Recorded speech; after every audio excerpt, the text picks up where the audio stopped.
Today we're in the shop with these Bilstein 5160 remote reservoir rear shocks that we're going to be putting on our 2018 F150. We're going to show you guys how to do the install. We've got some Rancho shocks on here currently, but the install is going to be the same whether or not you've got a stock shock or a different aftermarket one installed. We've got the truck up on the lift already, so we're going to jump into this install and show you how to do it. With the wheels off the back of the truck, we have more access to the rear shock to remove the upper bolt and flag nut. Move down to the rear mount and remove the bolt and nut here as well. Then the shock will come out of the truck. Bolt the Bilstein shock in the lower mount first, since it's easier to compress it from the top to slide it into the upper mount next.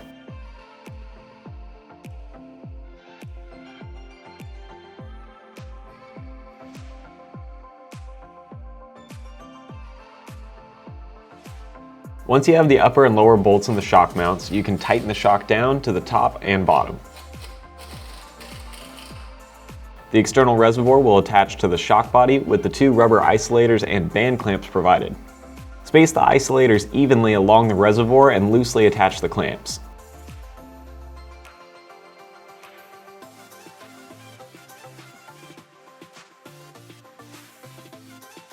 After both clamps are positioned where you like, you can fully tighten them down to secure the reservoir.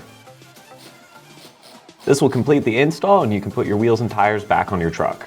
Head on over to our website to check out these shocks for yourself or click the link in the description to take a look there directly.